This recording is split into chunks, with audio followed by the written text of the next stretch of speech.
Hello, good afternoon po mga kabakad. Welcome back po dito sa ating YouTube channel at may ipapakita po ako sa inyo, may i-update po ako sa inyo mga kabakad na yung pinaparapulan ko po dito sa aking backyard. So, ano pa hinihintay nyo? Silipin na po natin. Like a Hellcat.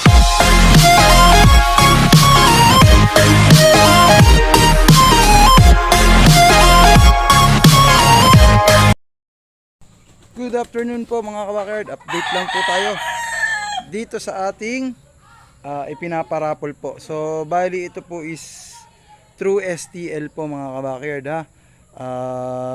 Hindi ko na po ito nagawan agad ng content dito sa ating YouTube channel.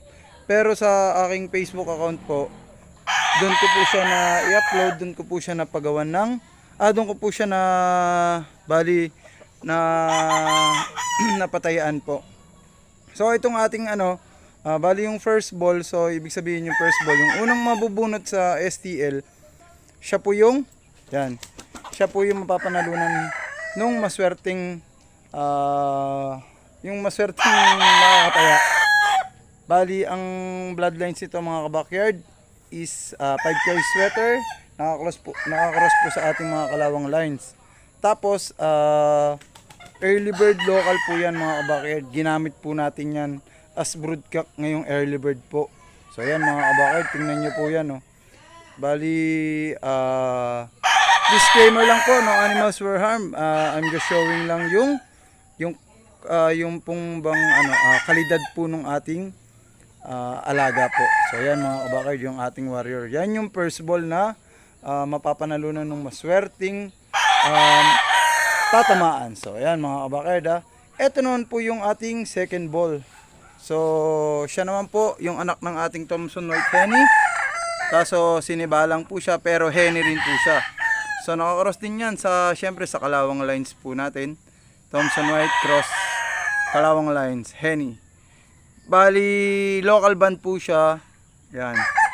Siya naman yung pang second ball mga kabakard yung tinatawag. Doon sa mga nakakaalam po nitong STL yan, 38 numbers lang po yung pinatayaan ko dyan. So bali 200 per slots lang mga kabakard.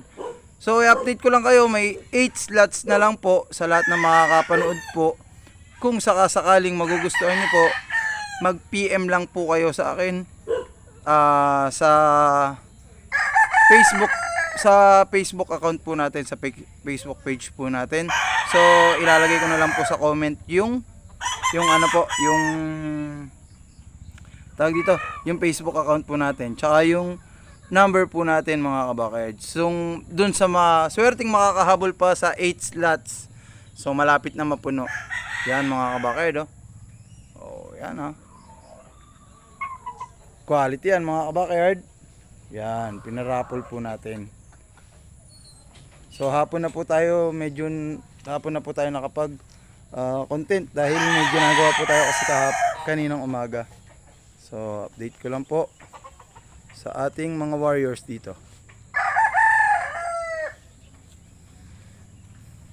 At pakita ko na rin po sa inyo mga kabakard yung ating kalawang lines na newly nagkamit po ng karangalan ulit. Ito na po ang ating kalawang lines.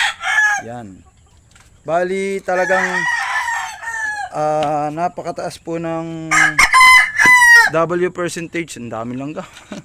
W percentage po ng ating mga kalawang lines, 80 to 85% po.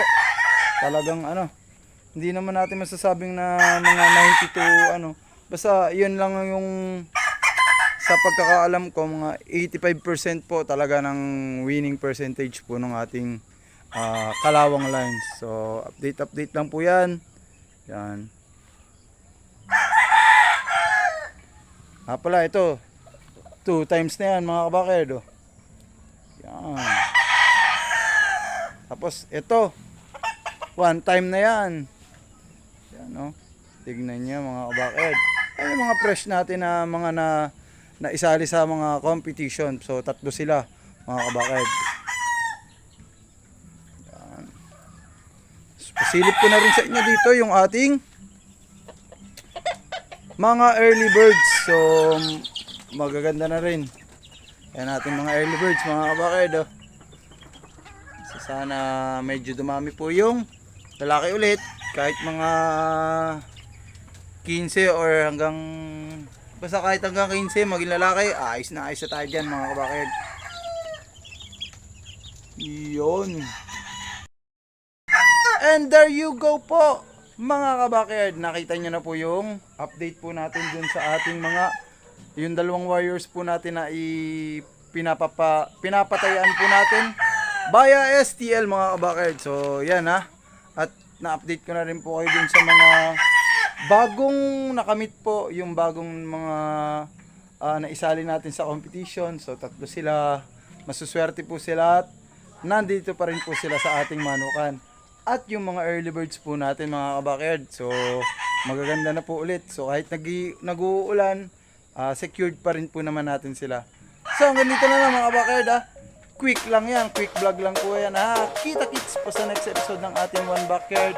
Bye! Have a nice day and God bless!